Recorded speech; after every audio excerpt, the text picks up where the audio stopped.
Update po natin ang SM Lawaga City na kung saan magbubukas na po sa May 30, 2025. Dito na ang harap ng SM. Pagpasok mo, makita ang malaking logo. At ito naman yung daanan papasok sa main entrance ng SM. Diyan naman po yung mga parking area sa mga motorsiklo. At dito po yung babaan papasok sa loob ng SM.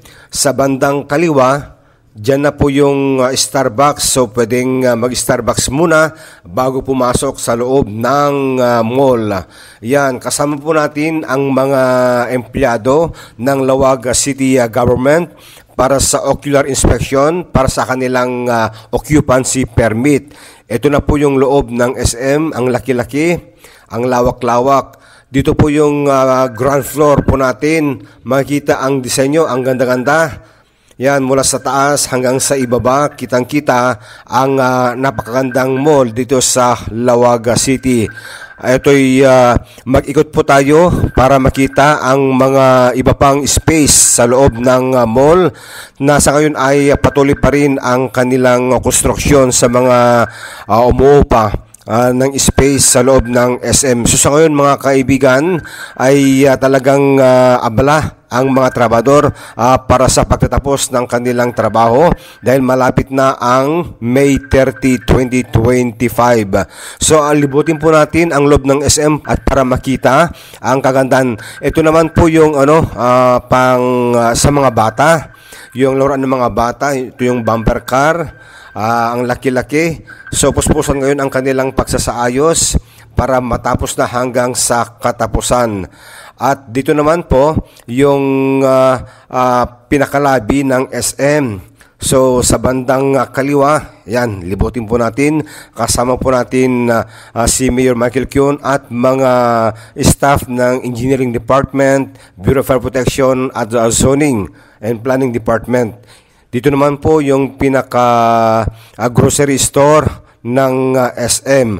So, bawat sulok, ang ganda-ganda. Talagang ang laki-laki ng space sa loob ng SM. In fairness, malamig sa loob ng mall dahil gumagana ang kanilang air-conditioned unit. Ito naman po yung kabilaang entrance at exit ng mall. So, yung una kanina sa bandang kaliwa, dyan naman yung bandang kanan.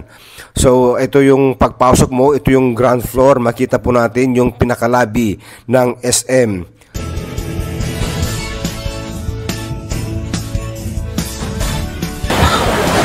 Okay, ito ulit yung first floor. Yan, ang gawin pa yung construction ng mga ibang pwesto dito. Ito naman yung mga trabahador. Hi mga kuya! Kumusta kayo? Malapit ang matapos. Yan. Ito naman yung, hi ma'am! Kumusta na po? Excited na para sa magbubukas sa May 30. Ang lawak-lawak ng lilisan mo Hindi ka napapagod? Okay lang po sir, kaya po. Kayang-kaya mo. Okay. Yan yung isang sa maintenance department. Isang babae na naglilinis dito sa mga tiles ng bagong SM dito sa Lawaga City. Yan. Ito na yung yung elevator pero hindi pa gumagana. Ito naman yung yung cyber zone, food court at Dapayan Park. Yan. Dito tayo dadaan. Ito yung bandang likuran. Yan sa malapit na dito sa Dike. Ito yung pinakalikod ng SM. Sa bandang Dike matagpuan yung Dapayan Park ng SM dito sa Lawaga City. Dito naman yung cyber zone ng level 2 ng SM. Yan, malawak. Andun din yung yung octagon. Paikot tayo. Dito yung pinuntahan natin kanina. Alright, daming tao na. Ito rin yung steak break. Yan. So kainan din ito. Malawak pa rin. Alright. Naman yung ano, yung sinehan. Ayan. Wow, ang laki. Ito yung sinehan. Andun yung tickets, pabilihan ng ticket, at saka yung pabilihan ng snacks. Yan. Lawak-lawak. Okay, sa harap ng ano ng cinema, andito yung food court. Yan. So tamang-tama, kakain ka muna bago papasok sa sinehan para manood ng mga sine. Yan. Malaki, lawak. Almost finished na itong ano, sinehan. Okay. Ito yung mga staff dito sa may cinema. Tagalawag. Lahat kayo Tagalawag? Yes, sir. Ingras, ikaw Lawag. Anak balikan niyo ako. 34 Really? Ikaw? 57 sila, sir. Okay, almost Tagalawag yung mga emplado rito. Sige, pasukin natin yung pinakaloob ng Sinanso. Ongoing pa yung tiles. Yung dito sa may flooring. Yan, malawak. Ito yung papasukan ng cinema. Yan, may cinema 1. Ito yung CR. Yan, cinema 1. Cinema 4. Alright. Okay. Yun, dito pala papasok yung ano, yung sinehan. Medyo madilim. Okay, papasok tayo. Yan. Okay. Medyo madilim. Okay, nakakarpet na siya sa baba. So talagang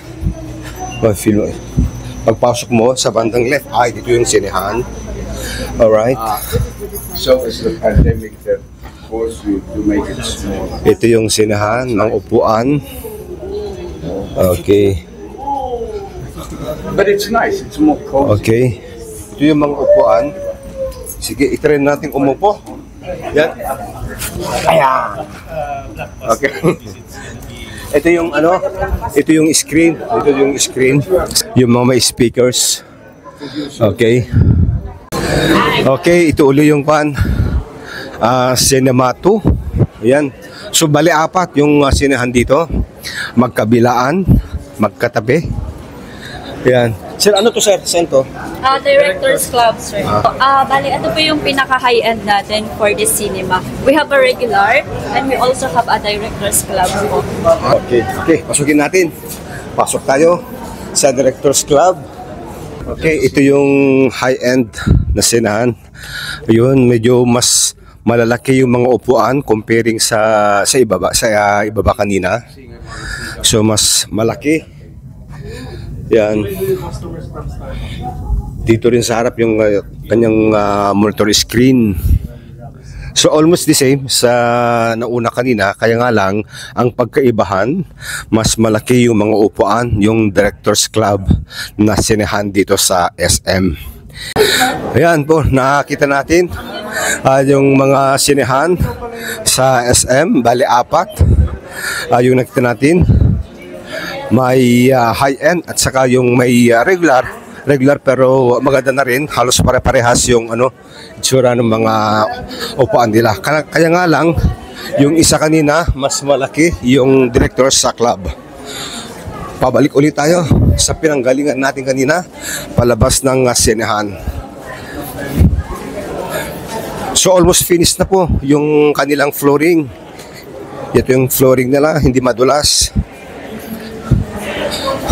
So bandang kanan, diyan na yung main road. So pagkalabas mo sa sinehan, ito na po yung food court natin, ang lawak-lawak. Ayan. Pagkatapos manood ng sine, ayan, kainan na. So sa bandang left, ito naman yung papunta ng elevator, papunta ng level 1 at saka ground floor. So ito na yung pinasukan natin kanina, yung cyber zone. Okay. Ito rin yung mga taga-VIP nag-inspect sa pinag-usap natin. Malawak. Okay naman sa so far, wala naman yung mga electrical wirings niya. Na-inspect na to, sir. Pero i-re-inspect ulit pagka nag-occupy na yung mga mag-open na yan. Yung fire safety, sir, okay naman. Dito sa ano, dito yung ano natin, yung inspector natin. Ah, okay. Okay naman sir, kasi tapos na yung inspection for Tingnan, sir. inspection certificate for occupancy permit, tapos na sir. Kaya okay na tong etong common area ng SM sir, okay na. Okay na. Tapos yung mga tenant naman, may kanya-kanyang Fire extinguisher. Hindi, may kanya-kanyang permit siya Ay, sir. permit.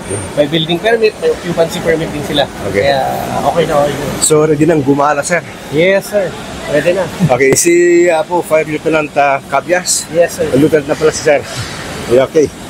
Yan, tapos na rin yung inspection ng mga taga-BAP. Sabi nila, okay daw, so far, mga fire safety sa loob.